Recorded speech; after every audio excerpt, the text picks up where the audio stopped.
Assalamualaikum warahmatullahi wabarakatuh.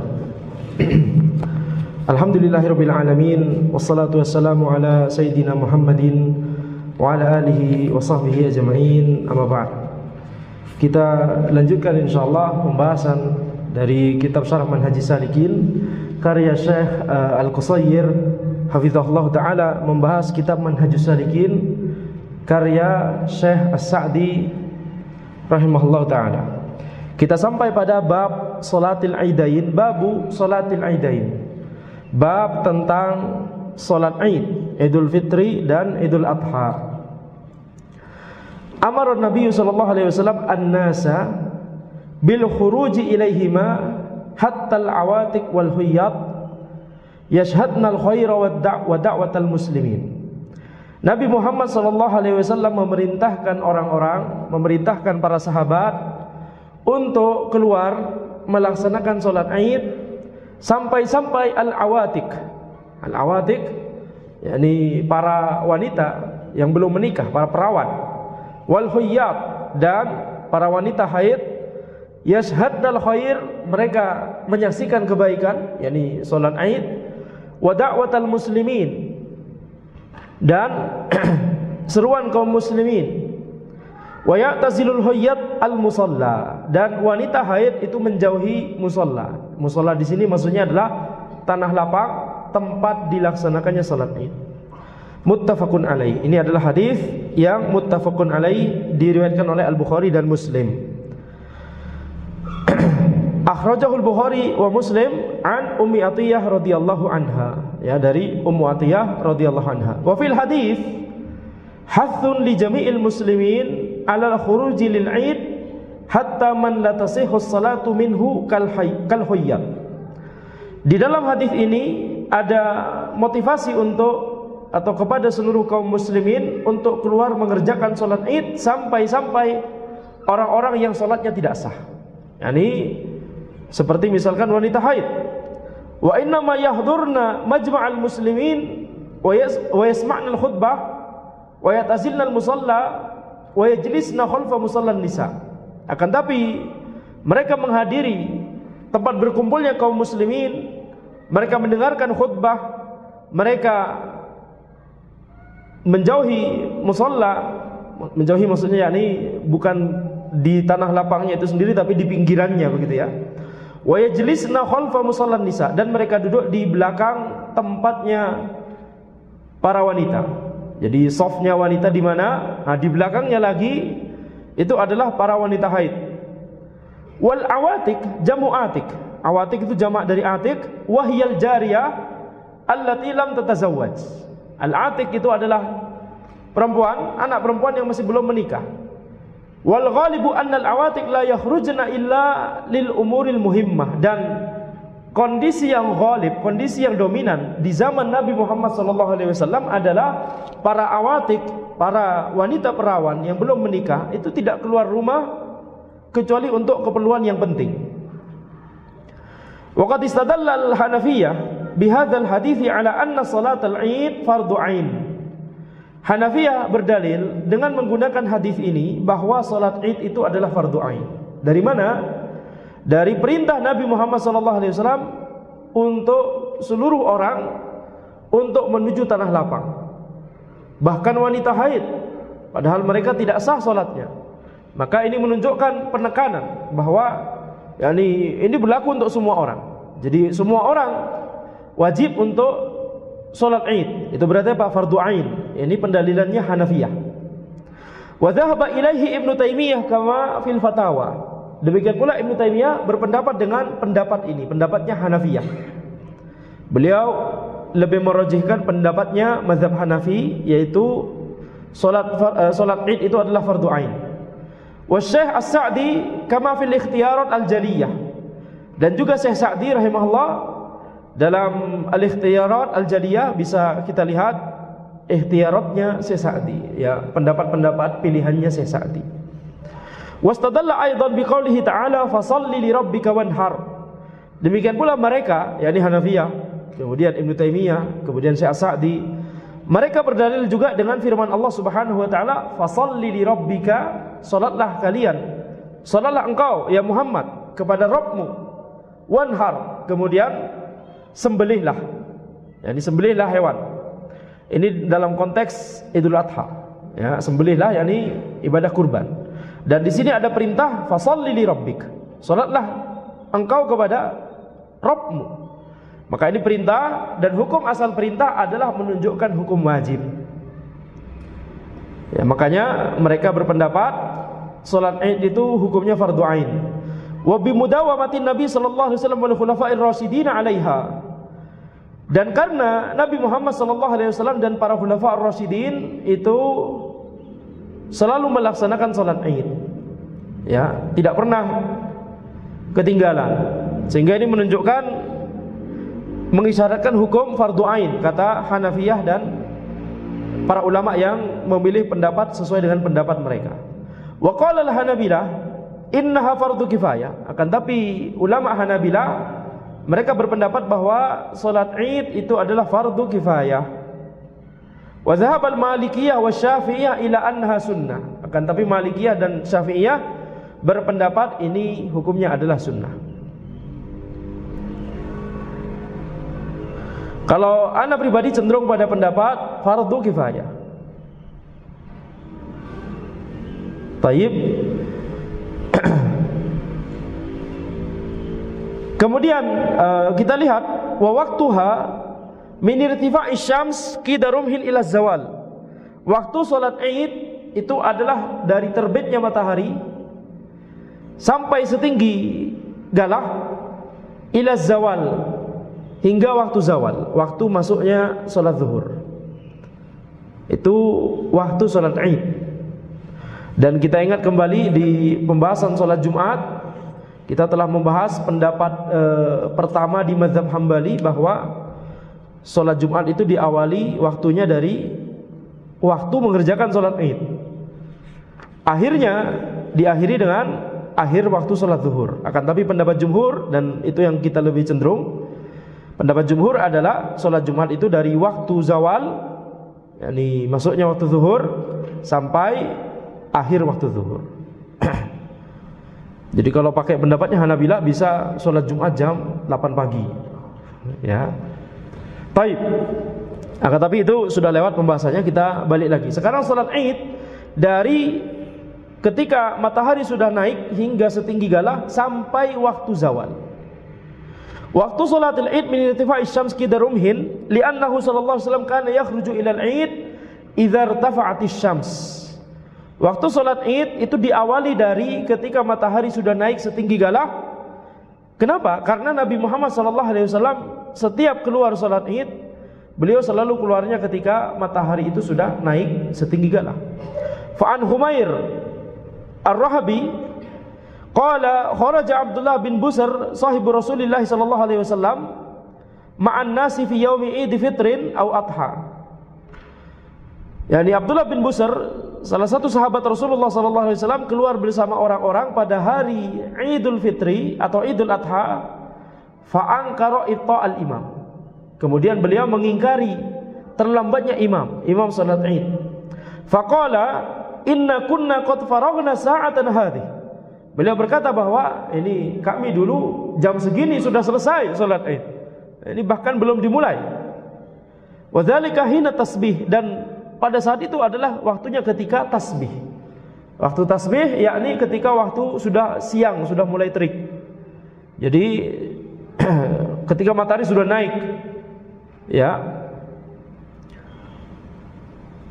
Akhrajahul Bukhari, kira-kira waktu salat duha. Akhrajahul Bukhari mu'allaqan majzuman bihi.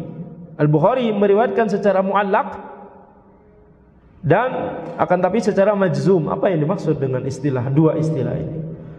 Maksudnya mu'allaq adalah ketika Al-Bukhari rahimahullah menyebutkan riwayat ini, yakni langsung tanpa menyebutkan sanadnya. Taib, tanpa menyebutkan sanad. Sedangkan majzum maksudnya adalah menggunakan kata atau kalimat atau kata aktif, kalimat aktif ya. Yakni qala misalkan, atau dzakara, berkata atau menyebutkan. Bukan qila, dikatakan. Nah, ini berarti yakni tidak majzum, tidak tegas, ya, qila dikatakan, dzukira disebutkan, itu berarti tidak tegas, tidak jazm. Maka di sini kita lihat pelajarannya, berarti lihat bagaimana penilaian Abdullah bin Busr ketika matahari sudah cukup tinggi, maka beliau walaupun itu tetap masih boleh, yakni sholat idnya tetap sah. Tadi kan kita sebutkan bahwa waktu sholat id hingga waktu zawal, betul tidak?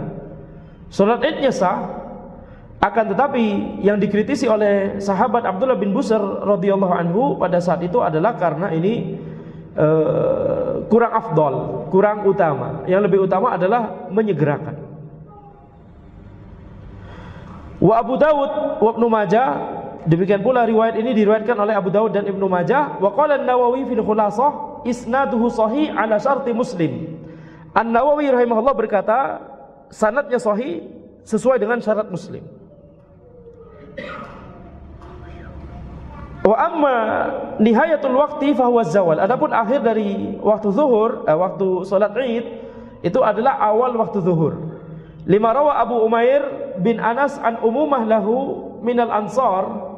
Berdasarkan riwayatnya dari Abu Umair bin Anas, beliau meriwayatkan dari paman-paman beliau dari kalangan Ansar. Mereka berkata, qalu ghamma alaina hilalu Syawal fa asbahna siyaman. Ya, orang-orang Ansar waktu itu berkata, hilal Syawal pada waktu itu tertutupi oleh mendung, sehingga kami tidak bisa melihat hilal Syawal. Sehingga apa yang terjadi? Yani menggenapkan bulan Ramadan 30 hari. Fa asbahna siyaman, sehingga kami bangun pagi besoknya dalam kondisi berpuasa. Ya, ini hari ke-30. Faja'a rakbun min akhirin nahar, kemudian akhir waktu siang ini yakni bisa dipahami sore, ya, kira-kira. Datanglah rakbun, yakni orang-orang berkuda datang dari luar kota. Fasyahidu inda Rasulillah sallallahu alaihi wasallam annahum ra'ul hilal bil ams, dan mereka bersaksi di hadapan Rasulullah sallallahu alaihi wasallam bahwa mereka melihat hilal kemarin. Ini tadi malam terlihat hilal, waktu maghrib terlihat hilal. Fa amara Rasulullah sallallahu alaihi wasallam ayyuftiru min yaumihim. Kemudian Nabi Muhammad sallallahu alaihi wasallam memerintahkan para sahabat yang sedang berpuasa untuk membatalkan puasanya. Wa ayyakhruju li'idhim minal ghad, dan memerintahkan untuk pergi salat Id besok, mengerjakan salat Id besok. Nah, ini fikihnya atau hukumnya bagi orang yang merasa ini masih Ramadan karena tidak melihat hilal Syawal, jadi harus menggenapkan Ramadan 30 hari. Kemudian baru sadar atau baru tahu bahwa ini ternyata hari Id, ya, maka tidak boleh melanjutkan puasa. Apa hukum puasa ketika kita sudah mengetahui bahwa ini hari Id? Haram. Makanya Nabi Muhammad SAW memerintahkan untuk membatalkan puasa. Terus sekarang pertanyaannya, gimana sholat Idnya? Maka sholat Idnya adalah, yakni karena orang-orang yang berkuda ini bisa berkuda bisa unta, ya, ala kulli hal, berkendara, ya, orang-orang yang berkendara tadi, para penunggang hewan tunggangan mereka bisa kuda bisa unta. Ketika mereka datangnya sore hari, maka waktu sholat Id sudah selesai, betul tidak? Jadinya Nabi Muhammad SAW memerintahkan para sahabat untuk mengerjakan sholat Id di waktu besok, mengqadha sholat Id di waktu besok. Akhrajahu Abu Dawud wan Nasa'i wa Ibnu Majah wa Darqutni wa qala hadza isnadun hasan. Ini adalah sanad hasan. Falaula anna waqtaha qad intaha la sallauha hina wasalahum khabarul Id. Karena yakni pensyarah di sini menjelaskan, kalau bukan karena waktunya telah lewat, waktu sholat Id telah lewat, mereka baru mengetahui pada sore hari sudah lewat waktu sholat Id, maka yakni sungguh mereka akan sholat pada saat itu juga, ketika kabar bahwa hari itu adalah hari Id itu sampai. Jadi kita pahami di sini, kalau para penunggang tadi datangnya pagi-pagi, datangnya jam 9 pagi misalkan, masih waktu Id atau tidak, waktu sholat Id atau tidak? masih waktu salat Id, mengabarkan kami tadi malam melihat hilal. Ya, karena kebetulan kami dari luar kota cerah.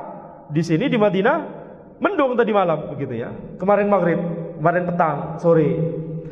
Maka dengan kesaksian mereka, apalagi banyak di sini disebutkan fasyahidu inda Rasulillah, mereka bersaksi di hadapan Rasulullah sallallahu alaihi wasallam. Satu orang saja cukup. Ah, ini banyak gitu ya. Satu kabilah di sini. Yani satu sekelompok orang gitu ya, satu kelompok orang. Maka kalau datangnya kira-kira mungkin jam 9 pagi, maka Nabi Muhammad SAW ya bisa jadi akan memerintahkan para sahabat untuk membatalkan puasa kemudian langsung sholat Id.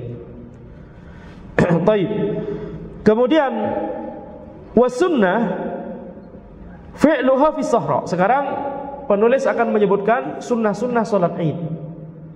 Yang pertama, mengerjakannya di tanah lapang. Min huna bada al-muallifu bi dzikri sunnatil Id. Dari sini penulis akan memulai membahas sunnah-sunnah salat Id. Wa awwaluha an tuqama sholatu fi sahra. Yang pertama adalah hendaknya salat tersebut dilaksanakan di tanah lapang. Li hadithi Abi Sa'id Al-Khudri radhiyallahu anhu qala kana an-nabiy sallallahu alaihi wasallam yakhruju yaumal fitr wal adha ila al-musalla. Dari hadis Abu Sa'id Al-Khudri radhiyallahu anhu, beliau berkata, dulu Nabi Muhammad sallallahu alaihi wasallam keluar pada hari Idul Fitri dan Idul Adha, beliau keluar ke tanah lapang. Fa awwalu syai'in yabda'u bihi as-shalah. Dan hal pertama yang beliau lakukan adalah salat. Tsumma yansarifu fayaqumu muqabilan nas. Kemudian beliau balik arah menghadap manusia, menghadap orang-orang para jamaah, wan nasu julusun ala sufufihim. Dan orang-orang pada saat itu, para sahabat pada saat itu duduk pada soft mereka. Faya'idhuhum wa yusihim. Kemudian Nabi Muhammad SAW memberikan nasihat, memberikan peringatan kepada mereka dan memberikan wasiat kepada mereka, yakni berkhutbah, khutbah Id. Al-hadits akhrajahu al-Bukhari wa Muslim. Hadis ini muttafaqun alaih, dikeluarkan oleh Al-Bukhari dan Muslim. Jadi kita lihat di sini bahwa Nabi Muhammad SAW keluar menuju al-musalla, yakni tanah lapang. Tentunya di sini ada khilaf mana yang lebih utama. Khilafnya adalah cuma mana yang lebih utama, bukan wajib begitu ya.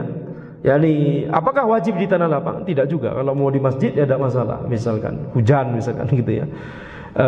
Tapi di sini ada khilaf. Syafi'iyah, Imam Syafi'i sendiri menilai lebih utama di masjid.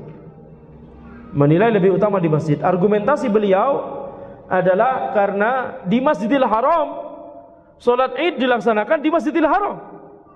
Kalau seandainya yakni disunahkan untuk di tanah lapang, kenapa di Makkah tidak ke tanah lapang juga? Adapun di Madinah, kenapa ke tanah lapang? Karena Masjid Nabawi tidak cukup untuk menampung para sahabat. Ya, akan tapi ini istihad beliau. Ala kulli hal, ini kembali kepada apakah kita mengikuti perbuatan yang selalu dilakukan oleh Nabi Muhammad SAW, atau ya ini berprinsip pada penilaian tersebut atau pertimbangan tersebut. Penilaiannya Imam Syafi'i ini cuma karena masjidnya terlalu sempit. Tapi para ulama yang lain, Hanabilah misalkan dalam konteks ini lebih memberatkan pada perbuatan Nabi Muhammad SAW. Nabi Muhammad SAW selalu melaksanakan sholat Id di tanah lapang. Adapun di Makkah, ya karena Masjidil Haram yakni memiliki keutamaan yang besar, ya. Sedangkan setiap tahunnya Nabi Muhammad SAW tidak pernah menjelaskan ini kita mengerjakan di tanah lapang karena masjidnya terlalu sempit. Tidak pernah ada keterangan seperti itu. Wallahu a'lam. Sehingga yang lebih utama kata Hanabilah adalah ya kita ngikutin apa yang ada di hadis, yaitu di tanah lapang. Ya ini kembali kepada sifat dari, kalau kita bahas cuma dua mazhab itu saja ya supaya tidak terlalu banyak. Syafi'iyah itu lebih banyak berusaha mencari yakni illah atau alasan dibalik sesuatu. Sedangkan Hanabilah cenderung lebih disiplin kepada nas, kepada teks ayat ataupun hadis, cenderung lebih Disiplin. Makanya disebutkan bahwa Hanabilah itu mazhab yang 4 yang paling mendekati Zahiriyah. Walaupun kalau dibilang mendekati tidak juga, karena Hanabilah banyak menggunakan qiyas, sedangkan Zahiriyah sangat menolak qiyas. Jadi mendekati enggak, tapi paling mendekati dibandingkan yang 4. Tapi sebenarnya juga jauh gitu. Baik. Kemudian yang kedua, sunnah yang kedua, wa ta'jilul adha wa ta'khirul fitr. Sunnah yang kedua adalah mendahulukan sholat Idul Adha dan mengakhirkan sholat Idul Fitri. Tapi yang dimaksud di sini bukan mengakhirkan sampai kita jam setengah 12 siang kita sholat Idul Fitrinya. Sampai mendekati akhir dari waktu sholat Id.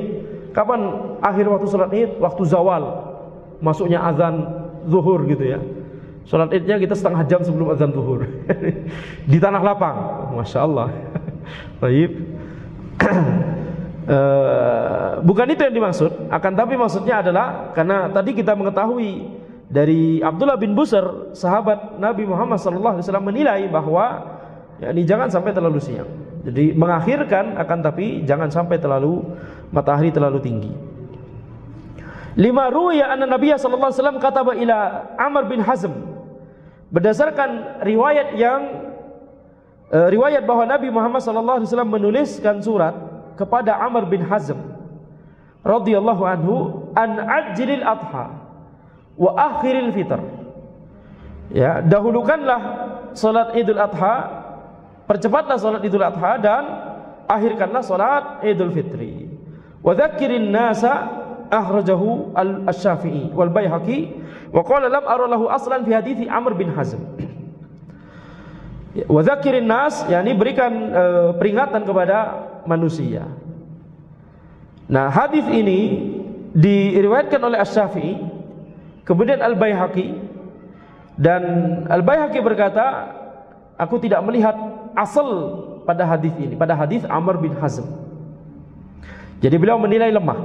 Wa qala al-Hafiz Ibnu Hajar fi Talkhis, Ibnu Hajar Al-Asqalani rahimahullah, beliau menilai berkata di kitab beliau At-Talkhisul Habir, mursalun wa dhaif.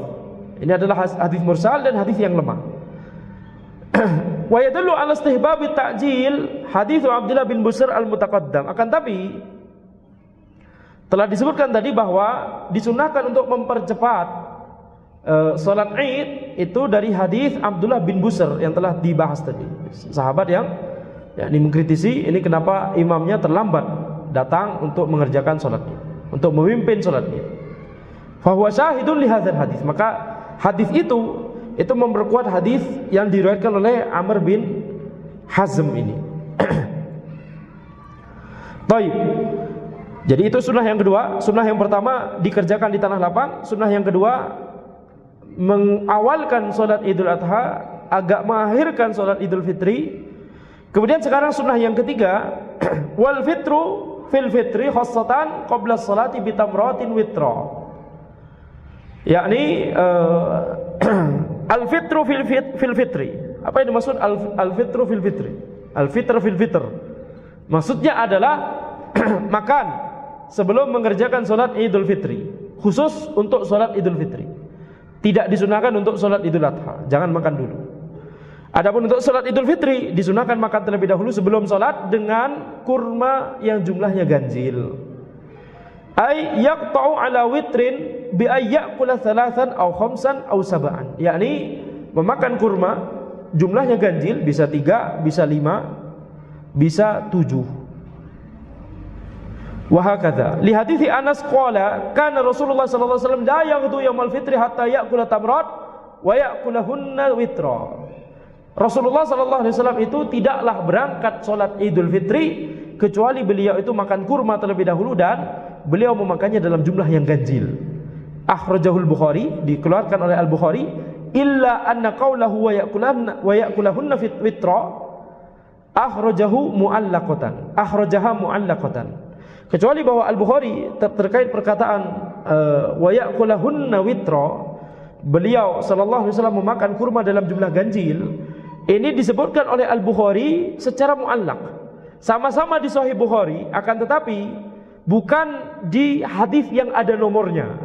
Itu bahasa gampangnya. Kalau antum buka Sahih Bukhari, Pertanyaannya, antum pernah buka Sahih Bukhari? Gitu itu dulu ya. Minimal terjemahan. Nah, lebih bagus lagi yang bahasa Arab. Kita akan melihat kadang itu ada judul bab, ada judul kitab, kemudian ada bab. Ya, bab di sini kitab yang dimaksud semacam bab kalau di buku bahasa Indonesia, bab di situ semacam subbab, nah, begitu ya. Nah, di setiap subbabnya itu kan subbab baru, maka biasanya disebutkan bisa ayat, bisa hadis Nabi Muhammad SAW, tapi tidak ada nomornya, bisa perkataan sahabat, perkataan tabiin bisa jadi, begitu ya. Jadi, yakni kalau misalkan ada hadis disebutkan di situ, tidak yakni bukan dalam rangkaian hadis yang ada nomornya, begitu ya, maka itulah yang kita sebut secara mu'allaq, karena tidak disebutkan sanadnya di situ, langsung disebutkan hadisnya. Itu namanya mu'allaq. Jadi dengan kata lain mengisyaratkan bahwa kriterianya itu tidak sekuat hadis-hadis yang ada nomornya, hadis-hadis yang ada sanadnya. Makanya sebagian hadis mu'allaq di Sahih Bukhari sebagiannya dhaif. Makanya antum jangan kaget kalau ada orang yang berkata ada hadis di Sahih Bukhari yang dhaif. Kenapa? Karena ketika Al-Bukhari membuat kitab beliau, ketika beliau memilah-milah hadis, kemudian membuat kitab beliau Sahih tersebut, beliau menamainya dengan kitab apa? Al-Jami' Al-Musnad As-Sahih Al-Mukhtasar min umuri Rasulullah sallallahu alaihi wasallam usunanihi wa ayyamih.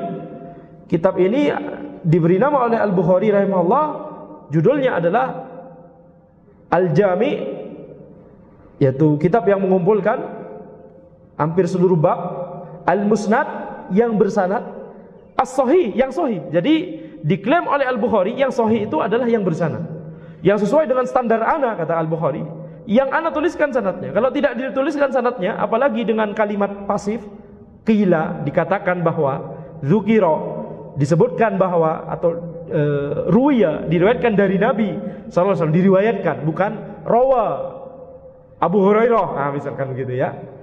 Tapi itu cuma nyebut sahabat, gak disebutkan sanadnya. Nah, ini namanya berarti apa? Mu'allaq. Itu indikasi bahwa tidak sekuat yang disebutkan sanadnya. Yang disebutkan sanadnya sahih. Yang tidak disebutkan sanadnya ada yang sahih, ada yang dhaif. Nah, yang dhaif kenapa disebut?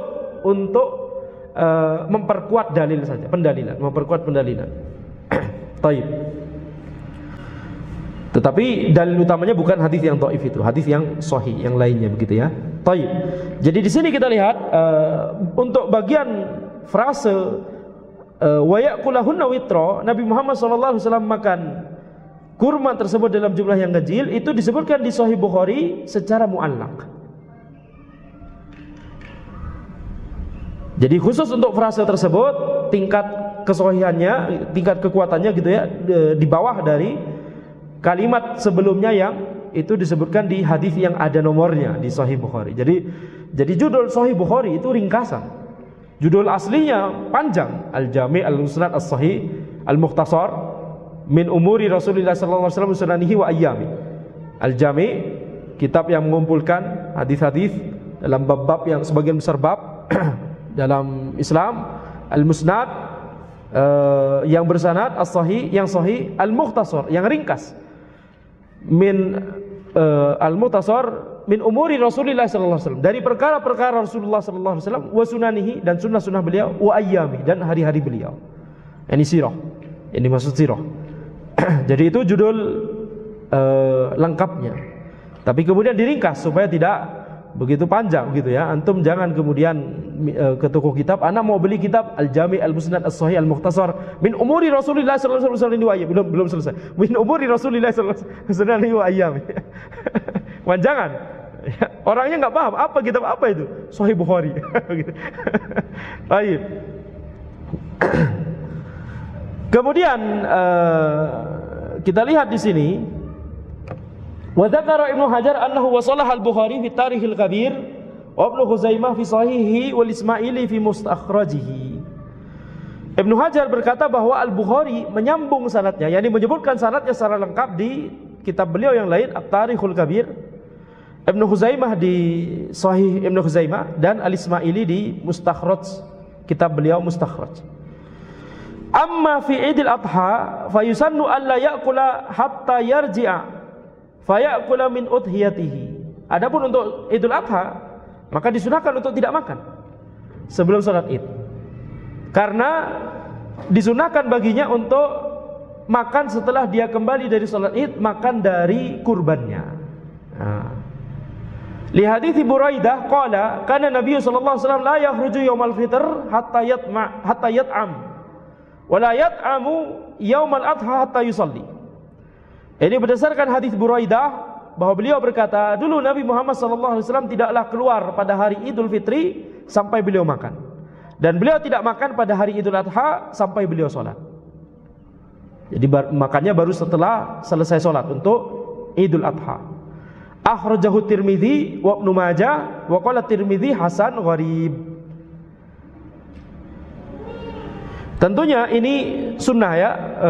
Kalau misalkan ada masyaqqah seperti bagi orang yang punya asam lambung, ini anak kalau tidak sarapan ini ke tanah lapang, kena panas sedikit, agak lama berdirinya, ya ternyata ini bacanya bukan Sabbihisma rabbikal a'la, tapi yang panjang, ini bisa pingsan, ini berbahaya, bisa kambuh emahnya, tidak apa-apa makan. Ya, kalau bakal ada madarat seperti itu, kita yang mengetahui kondisi badan kita sendiri, betul tidak? Nah, kemudian sunnah yang berikutnya, yang keberapa sekarang berarti? Yang keempat ya. Sunnah yang ketiga barusan yaitu disunahkan untuk makan sebelum salat Idul Fitri, dan makannya kurma dalam jumlah ganjil. Tapi untuk salat Idul Adha disunahkan setelah salat Idul Adha. Sekarang sunnah yang keempat, wa ayyatanadzaf, membersihkan diri, yakni mandi. Kemudian lanjut yang kelima, wa yatatayyab laha, mengenakan atau memakai minyak wangi untuk salat Id. Ayatanazzaf wa yatatayyab li salatil Id, membersihkan diri dan memakai minyak wangi untuk salatul Id. Wa la'allahu arada bit tanazzuf al-ightisal, dan mungkin yang dimaksud oleh membersihkan di sini maksudnya adalah mandi, yakni mandi sunnah. Mandi sunnah disunahkan mandi dulu sebelum salat Id. Wa ja'a fihi hadits Ibnu Abbas radhiyallahu anhuma wa haditsul Faqih bin Sa'ad. Ya, ada hadis dalam masalah ini ada dua, hadis Ibnu Abbas dan hadis Al-Faqih bin Sa'ad. Akhrajahuma Ibnu Majah, dikeluarkan oleh Ibnu Majah. Wa qad qala Ibnu Hajar anhuma fi talkhis isnaduhuma dhaifan. Akan tapi Ibnu Hajar beliau berkata dalam kitab beliau At-Talkhisul Habir bahwa sanad keduanya itu dhaif. Sanad kedua hadis tersebut dhaif. Akan tetapi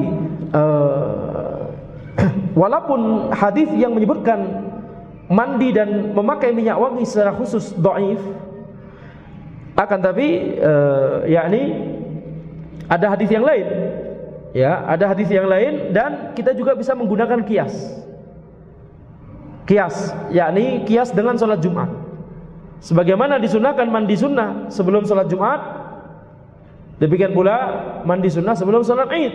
Demikian pula mandi sunnah sebelum sholat istisqa, sebelum sholat, kecuali kalau air susah ya, karena tujuannya untuk sholat istisqa kalau memang air susah ya, atau sholat kusuf, atau yang lainnya, momen-momen yang lainnya, bahkan sholat berjamaah. Kenapa? Karena kiasnya adalah sama-sama tempat berkumpulnya manusia. Yani orang-orang mau melaksanakan ibadah secara berjamaah. Akan tapi di sini ada ternyata hadis riwayat yang lain. Wa qad ja'a al-ightisal min fi'li Ibnu Umar radhiyallahu anhuma. Ada riwayat ya, bukan hadis, riwayat tentang disunnahkannya mandi sebelum salat Id. Tapi ini bukan dari Nabi Muhammad SAW, tapi dari sahabat, yaitu Ibnu Umar. Makanya tadi Anda katakan hadis dari Nabi sallallahu alaihi wasallam yang berbicara tentang hal ini 2 hadis dhaif. Tetapi ada kias, itu yang pertama. Yang kedua ada praktiknya sahabat. Mungkin praktiknya sahabat kita dahulukan daripada kias. Ini dulu. Praktik sahabat kita dahulukan, baru kemudian kita katakan ada kias dalam masalah. Kiasnya dengan sholat Jumat. Sedangkan di sini ada praktiknya sahabat, yaitu Ibnu Umar radhiyallahu anhuma. Fa'an Nafi, dari Nafi maula Ibnu Umar, anna Abdullah bin Umar kana yaghtasilu yaumal fitr qabla an yaghdu ila al-musalla. Abdullah bin Umar radhiyallahu anhuma, beliau itu mandi pada hari Idul Fitri sebelum berangkat ke tanah lapang. Akhrajahu Malik bi isnadin sahih. Ya, dikeluarkan oleh Imam Malik dengan sanad yang sahih. Ya, ini potongan kalimat ini mengingatkan ana pada bahwa setiap imam mazhab itu terpengaruh fikihnya pada sahabat yang ada di kota imam mazhab tersebut. Imam Abu Hanifah rahimahullah terpengaruh fikihnya Ibnu Mas'ud dan Ali, karena Abu Hanifah itu di Irak. Ya, Abu Hanifah di Irak, dan kita tahu sahabat Ibnu Mas'ud setelah Nabi Muhammad SAW wafat, beliau ke Irak. Demikian pula Ali radhiyallahu anhu, beliau kekhalifahannya di Irak. Ibu kotanya beliau pindah ke Irak, bukan di Madinah begitu ya. Beliau di Irak. Jadi ada 2 sahabat yang terkenal dengan fikih. Yani tidak semua sahabat itu mau untuk berfatwa, dan tidak semua sahabat itu memang bisa untuk berfatwa. Cuma sebagian sahabat saja yang dikenal sebagai fuqaha dari kalangan sahabat. 2 nama yang barusan kita sebut, mereka disebut banyak berfatwa, banyak menjawab pertanyaan kaum muslimin ketika orang-orang ada muskilah tentang masalah fikih begitu ya. Ibnu Mas'ud, kemudian Ali. Adapun Imam Malik rahimahullah, beliau di Madinah. Bahkan beliau tidak pernah keluar dari Madinah kecuali untuk ibadah haji. Ya, tidak perlu, karena banyak hadis di Madinah, nggak perlu orang keluar pada saat itu untuk belajar ke ulama dan untuk mencari hadis. Sedangkan Madinah gudangnya hadis dan gudangnya ulama. Jadi Imam Malik tidak perlu safar. Maka Imam Malik itu terpengaruh dari fikihnya Ibnu Umar radhiyallahu anhu. Makanya di sini kita lihat fikihnya Malik itu, Imam Malik di sini meriwayatkan tentang perbuatannya Abdullah bin Umar radhiyallahu anhu. Abdullah bin Umar radhiyallahu anhu salah satu sahabat yang menjadi fuqaha, yang terkenal dengan sebagai fuqaha, banyak berfatwa. Ya, al-mukthirun minas sahabat disebutkan. Al-mukthirun yakni orang yang banyak berfatwa. Ada al-muqillun, ada al-mutawassitun. Ada yang sedikit, ada yang pertengahan.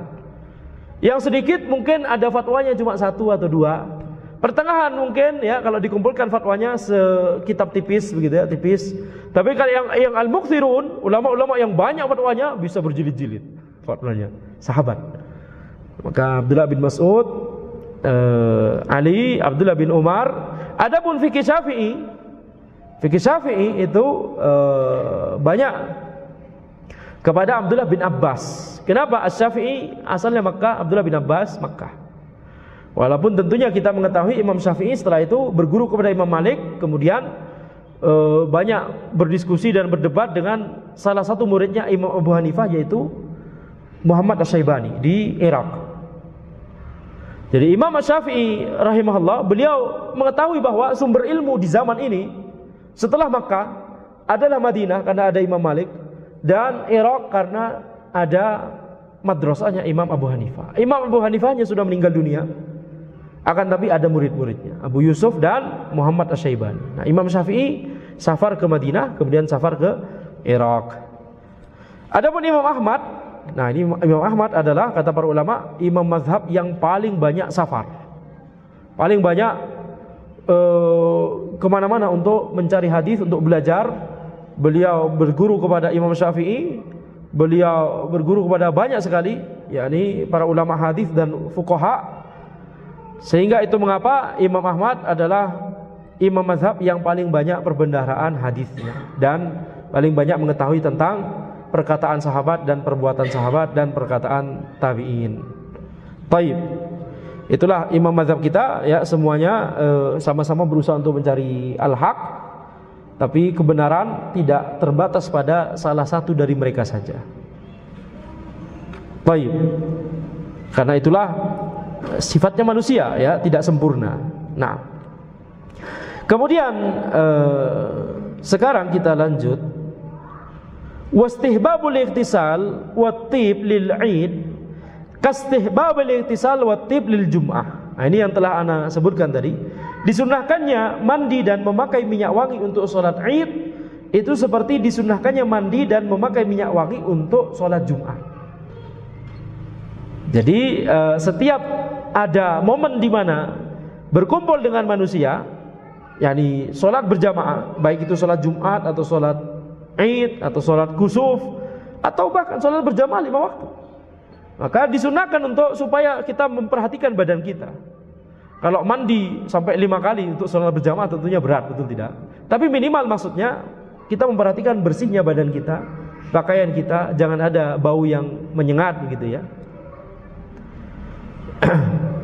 Tapi kalau misalkan sholat Jumat, nah itu kan seminggu sekali. Jadi menyengaja untuk mandi sunnah, tidak masalah, seminggu sekali. Sholat Id 2 kali setahun.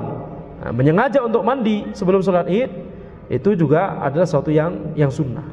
Ala kulli hal, biasanya memang kita kalau mau sholat Id bukankah mandi dulu, betul tidak? Ada yang enggak mandi nih, aduh telat ini Ustaz. Habis subuh ketiduran. Kalau masih mandi telat ini. Ya, gimana? Ya, insya Allah ya nih kebanyakan mungkin sudah segar semua ya untuk sholat Id, betul tidak? Anda tidak tahu, bisa jadi. Yani kalau kita melihat kaum muslimin di negeri barat, kita tanya ke mereka, bisa jadi mereka menjawab, kami belum mandi semua. Karena kulturnya berbeda. Baik. Di sana mandi enggak mandi 2 hari, 3 hari masih fresh. Di sini enggak mandi 2 hari ya dijamin. Kemudian fakilahuma ibadah. Penulis berkata, pensyarah berkata, fakilahuma ibadah yastami'u laha al-jam'ul katsir. Keduanya adalah sama-sama ibadah yang yastami'u laha al-jam'ul katsir, yang banyak orang berkumpul di situ untuk sholat Jumat dan untuk sholat Id. Kemudian sunnah yang keenam, karena tadi mandi itu keempat, memakai minyak wangi kelima, sekarang sunnah yang keenam, wayalbasu ahsana thiyabihi, memakai pakaiannya yang paling bagus. Li hadits Ibnu Umar radhiyallahu anhuma, berdasarkan hadis Ibnu Umar radhiyallahu anhuma, beliau berkata, akhadha Umar jubbatan min istabrak tuba'u fis suq.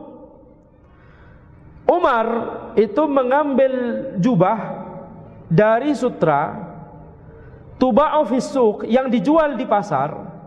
Fa akhadhaha fa ata biha Rasulullah sallallahu alaihi wasallam faqal, ya Rasulullah ibta' hadhihi tajammal biha lil id wal wufud. Kemudian Umar, yakni beliau mengambil jubah terbuat dari sutra yang dijual di pasar. Beliau mengambilnya, beliau bawa ke Rasulullah sallallahu alaihi wasallam. Kemudian berkata kepada Rasulullah, "Wahai Rasulullah, belilah jubah ini. Ya, kenakanlah, hiasilah dirimu dengan jubah ini untuk mengerjakan sholat Id dan untuk menerima tamu, al-wufud, tamu, delegasi dari para kabilah dan suku." Jadi setelah Fathu Makkah, setelah orang-orang Arab melihat bahwa Nabi Muhammad SAW bisa menaklukkan Makkah dan memberantas berhala-berhala di sekitar Ka'bah, maka orang-orang Arab, yakni Anda berbicara bukan orang Quraisy, ya, orang-orang selain Quraisy di luar Makkah, mereka melihat ini momen yang ditunggu-tunggu. Mereka berkata, kalau seandainya agamanya Muhammad itu benar, maka dia pasti akan berhasil menaklukkan Makkah.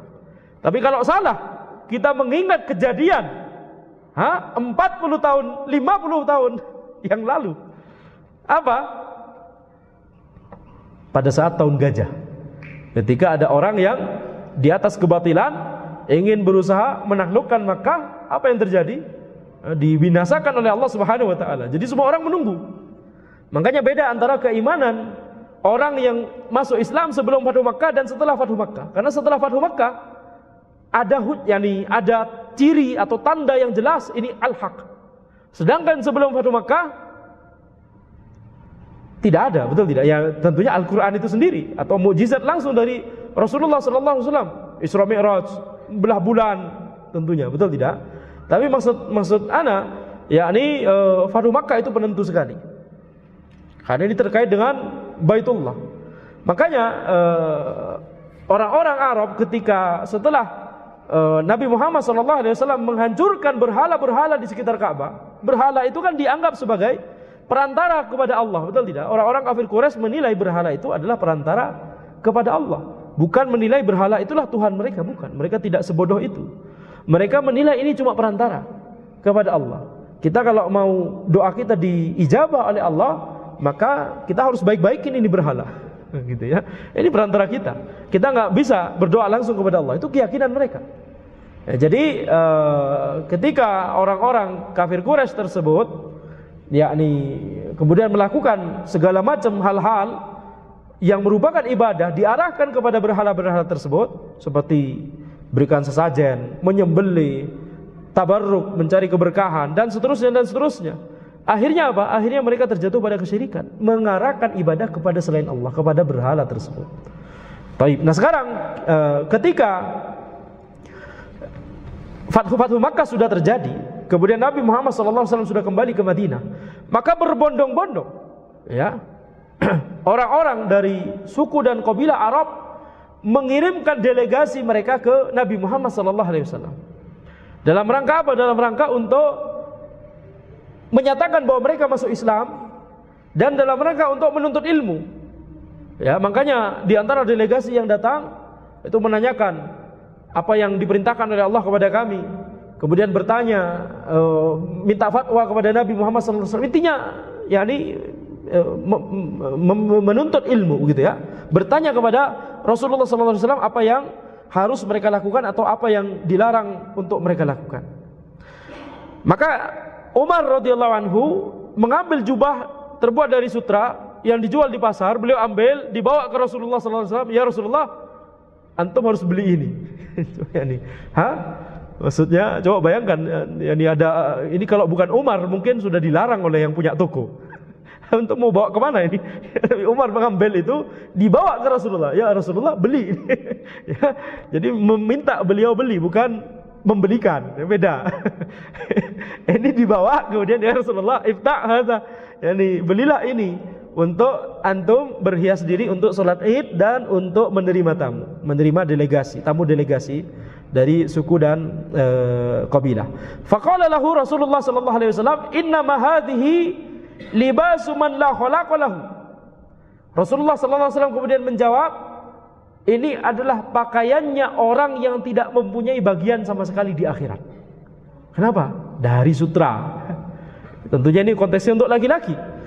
Akhrajahul Bukhari wa Muslim, diriwayatkan oleh Al-Bukhari dan Muslim. Wa dallal haditsu ala anna at-tajammul fi hadhihi al-mawadhi' kana mashhuran. Dari sini para ulama menyimpulkan, lihat pemahamannya Umar. Pemahamannya Umar ada yang dikritisi oleh Nabi Muhammad SAW, ada yang tidak. Pemahaman yang dikritisi adalah jangan pakai pakaian ini. Iya kan? Pemahaman Umar, jangan pakai pakaian ini. Itu dikritisi oleh Nabi Muhammad SAW. Disebut ini adalah pakaiannya orang-orang yang tidak punya bagian sama sekali di akhirat. Itu makna dari libasu man la khalaqa lahu, yakni fil akhirah. Sedangkan pemahaman Umar yang lain yaitu apa? Yaitu pakaian yang bagus untuk sholat Id dan untuk menerima tamu. Nah, ini tidak dikritisi oleh Rasulullah SAW. Maka itu tetap sesuai dengan apa yang disebutkan oleh Umar, dan itu berarti yakni ini adalah bentuk sunnah Nabi Muhammad SAW yang berupa takrir. Ini sunnah takririyah. Karena kalau kita ingat sunnah Nabi Muhammad SAW itu ada berapa? Kalau dalam ilmu fikih dan usul fikih ada 3. Yang namanya sunnah Nabi Muhammad SAW itu adalah ma'udhifa ilan Nabi SAW min qaulin au fi'lin au takririn. Apa-apa yang dinisbatkan kepada Nabi Muhammad SAW, baik itu berupa perkataan atau perbuatan atau persetujuan. Makanya sunnah itu ada 3, sunnah qauliyah, sunnah fi'liyah, dan sunnah takririyah. Sunnah qauliyah, sunnah yang berupa perkataan. Nabi Muhammad SAW bersabda. Nah, itu berarti sunnah qauliyah. Sunnah fi'liyah, perbuatan, bahwa Nabi Muhammad SAW dulu ya, sebelum sholat Idul Fitri makan kurma jumlahnya ganjil. Nah, ini perbuatan, betul tidak? Bukan perkataan beliau, ana makan kurma jumlahnya ganjil. Bukan, itu bukan perkataan, tapi perbuatan, mendeskripsikan perbuatannya Nabi Muhammad SAW dahulu. Ini sunnah fi'liyah. Sedangkan sekarang yang ini, yaitu fakta bahwa Nabi Muhammad SAW mendiamkan pemahaman Umar bahwa pakaian yang bagus itu, yakni hendaknya kita memakai pakaian yang bagus untuk sholat Id dan untuk menerima tamu, tidak dikritisi, didiamkan. Itu berarti apa? Setuju. Karena tidak mungkin sesuatu yang salah kemudian Nabi Muhammad SAW tidak mengkritisinya pada saat itu juga. Tidak mungkin. Kenapa? Kalau itu terjadi, khawatirnya nanti ada orang baca hadis tersebut dinilai ini boleh, betul tidak? Makanya ada kaidah dalam Islam, la yajuzu ta'khirul bayan an waqtil hajah. La yajuzu ta'khirul bayan an waqtil hajah. Tidak boleh mengakhirkan penjelasan melebihi waktu dibutuhkannya penjelasan tersebut. Kapan dibutuhkannya waktu penjelasan? Yani kalau seandainya pemahaman Umar salah, bahwa tidak perlu pakai pakaian yang bagus untuk sholat Id. Atau kita lihat, misalkan pemahaman Umar yang salah yang satu lagi, yaitu memakai pakaian sutra untuk laki-laki. Langsung dikritisi oleh Nabi Muhammad SAW. Kalau seandainya tidak dikritisi, padahal pada saat itu adalah waktu dibutuhkannya penjelasan itu. Karena kalau tidak, maka ini kaum muslimin setelahnya bakal beristimbat, para mujtahid akan beristimbat, oh ini boleh pakai pakaian sutra, gitu ya. Tapi ternyata langsung dikritisi oleh Nabi Muhammad SAW. La yajuzu ta'khirul bayan an waqtil hajah. Tidak boleh mengakhirkan penjelasan melebihi waktu dibutuhkannya. Tapi ini berlaku untuk Nabi Muhammad SAW saja. Jadi cuma Nabi Muhammad SAW yang diberikan taufik oleh Allah untuk mengkritisi sesuatu yang salah langsung saat itu juga ketika itu terjadi di hadapan beliau SAW. Kalau selain beliau, bahkan para sahabat, tabi'in, tabi'in, kita semua di zaman sekarang ini bisa jadi ada kemungkaran terjadi di hadapan kita, tapi kita diam saja, betul tidak? Ya. Makanya kaidah untuk selain Nabi Muhammad SAW adalah la yunsabu qaulun ila sakitin.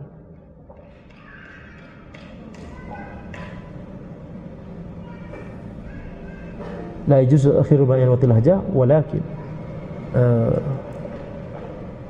la yunsabu ila sakitin qaulun. Ya. Jadi tidak boleh dinisbatkan perkataan kepada orang yang diam. Ini untuk selain Nabi Muhammad SAW. Ini kalau seandainya ada yakni ulama yang kemudian diam saja, ada kemungkaran di hadapan beliau, kemudian kita berkata, ah ini berarti boleh. Itu lihat, ada ulama fulan, beliau mendiamkan saja. Nah, ini tidak boleh seperti ini. Tidak boleh menisbatkan perkataan. Yani kita menafsirkan bahwa beliau membolehkan hal ini ketika beliau tidak mengingkari pada saat itu. Kenapa? Karena bisa jadi namanya manusia yang tidak maksum, bukan Nabi Muhammad SAW, bisa jadi ada perasaan takut untuk mengingkari, atau berpikir ini bukan maslahat kalau ana mengingkari sekarang, atau pertimbangan-pertimbangan lain. Ya, takut itu juga bisa terjadi, atau mempertimbangkan maslahat dan madarat, atau alasan-alasan yang lainnya. Jadi kalau untuk selain Nabi Muhammad SAW tidak bisa diterapkan kaidah tadi. Kaidah yaitu apa? Ini didiamkan, ini berarti boleh. Ini cuma berlaku untuk Nabi Muhammad SAW. Kemudian jadi di sini kita lihat berarti pemahaman bahwa menghias diri, mengenakan pakaian yang paling bagus untuk mengerjakan sholat Id atau untuk menerima tamu itu adalah sesuatu yang masyhur di kalangan para sahabat. Salah satunya Umar berpendapat demikian, betul tidak? Kemudian sunnah yang ketujuh, wa yadhhabu min tariqin wa yarji'u min akhar. Pergi ke sholat Id dengan menempuh satu jalan, kemudian balik dari sholat Id pulang ke rumah dengan menempuh jalan yang berbeda. Li hadits Jabir radhiyallahu anhu qol, berdasarkan hadis Jabir, radhiyallahu anhu, beliau berkata, kana Nabi sallallahu alaihi wasallam idza kana yauma idin khalafa tariq. Nabi Muhammad sallallahu alaihi wasallam itu ketika pada hari Id beliau menyelisihi jalan, yakni jalan pulang berbeda dengan jalan berangkat. Sekarang pertanyaannya, ini sunnah qauliyah, sunnah fi'liyah atau sunnah takririyah? Ini perkataan Nabi, perbuatan Nabi atau persetujuan Nabi? Lihat hadisnya, bahwa dulu Nabi Muhammad SAW ketika hari Id beliau menyelisih jalan. Fi'liyah, perbuatan ya, berarti ini perbuatan. Jadi itu contoh dari fi'liyah. Tadi sudah ada contoh yang takririyah, dan sunnah qauliyah itu yang paling kita kenal, betul tidak? Nabi Muhammad SAW bersabda, itu hadis. Baik. Hadis ini bahwa Nabi Muhammad SAW menempuh jalan yang berbeda untuk pulangnya, maka hadis ini dikeluarkan oleh Al-Bukhari, hadis yang sahih. Wa makna khalafa tariq ay salaka tariqan ghaira tariqihi al-awwal. Yakni beliau itu menempuh jalan yang berbeda dengan jalan yang pertama kali beliau ketika berangkat sholat Id. Taib. Jadi ini yang 7 sunnah, ya, 7 hal yang disunnahkan ketika sholat Id atau ketika hendak mengerjakan sholat Id. Kita sebutkan secara ringkas. Yang pertama, mengerjakan di tanah lapang. Yang kedua, mengawalkan sholat Idul Adha dan agak mengakhirkan sedikit ya sholat Idul Fitri. Kemudian makan terlebih dahulu sebelum sholat Idul Fitri, dan juga disunnahkan makan kurma dengan jumlah yang ganjil. Tapi kalau untuk sholat Idul Adha justru disunnahkan makannya setelah sholat Idul Adha, dan disunnahkan juga makan dari kurbannya, begitu ya, hewan kurbannya. Kemudian yang keempat, mandi. Yang kelima, memakai minyak wangi. Yang keenam, memakai pakaiannya yang paling bagus. Dan pakaian yang paling bagus ini belum tentu pakaian yang baru, betul tidak? Belum tentu ya. Walaupun di negeri kita identik, betul tidak? Baju baru alhamdulillah katanya. Tapi maka tapi tidak harus, tidak harus. Kemudian yang ketujuh, berangkat dengan satu jalan untuk sholat Id, kemudian pulangnya yakni dengan jalan yang lain. Demikian yang bisa Anda sampaikan dalam pertemuan kita kali ini. InsyaAllah kita akan lanjutkan di pertemuan berikutnya. Masih terkait sholat Id ya, ini belum selesai. InsyaAllah di pertemuan berikutnya kita akan membahas tentang bagaimana melaksanakan sholat Id, tata cara sholat Id. Hadza wallahu a'lam. Subhanakallahumma wa bihamdika asyhadu an la ilaha illa anta astaghfiruka wa atubu ilaik.